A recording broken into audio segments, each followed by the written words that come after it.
Salutations, people who watch things on the internet. Hey, how you guys doing? It's Sunday, April 24th. It's Easter Sunday.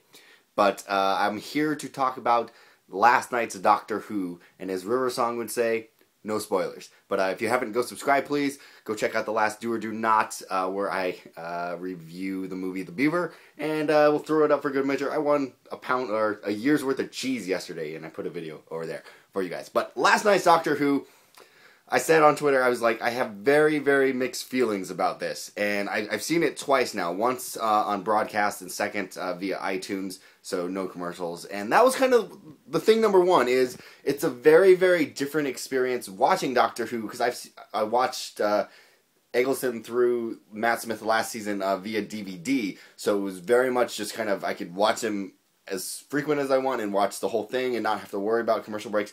But seeing it on TV was this whole different thing. It made it feel weird because it's a British show and British TV don't really have to worry about commercials. They just kind of program through, and a pacing is not really an issue.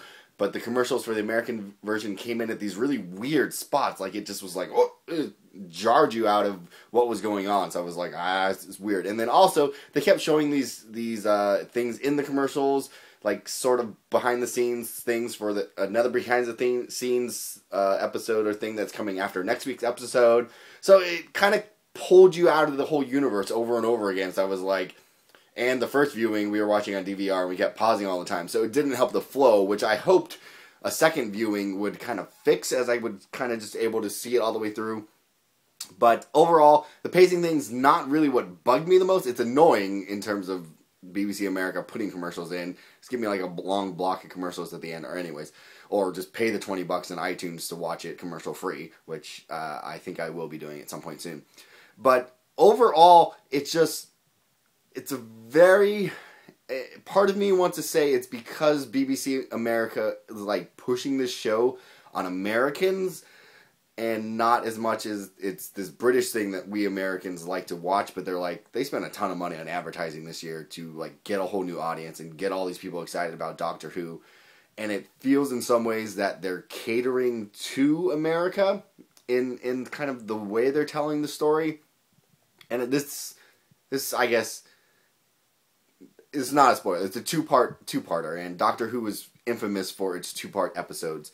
And the thing that bothers me the most is the fact that this two-parter felt more like an episode of Lost, in the sense that there are a lot of questions raised and not a lot of answers. And if you're familiar with Lost, you know the pain is that Lost was infamous for just bringing up a bunch of questions and not giving any answers whatsoever. And for the most part, when we look back at the history of the two-part episodes of Doctor Who in the last few years, is they're very good about being almost self-contained stories in each episode that are somehow linked together, and you know a lot about what's going on in episode part 1, and number 2 is just kind of the resolution to that as opposed to the climax of the first part. And that was my problem with this episode, is it was built up, and at the end it almost feels like now we're leading into the big climax, and we still don't, there's still so many questions, and we know so little about what happened in the episode,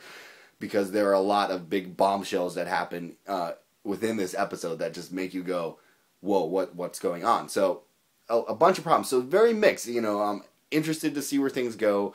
Part of it also in the discussion was now it's kind of the Stephen Moffat show, and it's not so much the Russell T Davies show anymore, and his viewpoint on the Doctor Who universe. So I'm very much in love with the River Song storyline. That's hopefully going to be featured prominently in what's going on.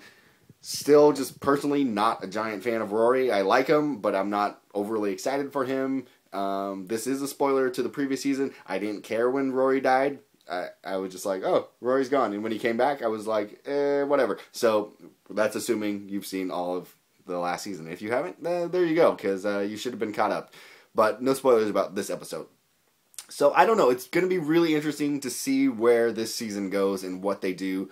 I'm still warming up to Matt Smith as the Doctor. I'm still thinking there's a lot of stuff that we don't know about the character of the Doctor that's happened since Tennant's Doctor died and it was regenerated as Matt Smith. I think some my friend Matt has mentioned that there's kind of some screws loose there, and we haven't really settled into that. I think there's a lot more to go on with Amy's storyline and her bigger picture of stuff that happened in the previous season, and how she, like Rose in a lot of ways, has some very special things about her, and there's a lot of reasons why she's the Doctor's companion that plays into the whole space-time continuum thing. So, anyways, I'm excited. What do you guys think? Have you ever seen Doctor Who? If you haven't ever seen Doctor Who and you want a really amazing catch-up of it, the Fine Brothers, who on YouTube, did a 47 years of Doctor Who in 6 minutes, and I'll put that up there in this corner for you. It's hilarious. Spoilers, tons of spoilers in that one, because they cover just about everything up until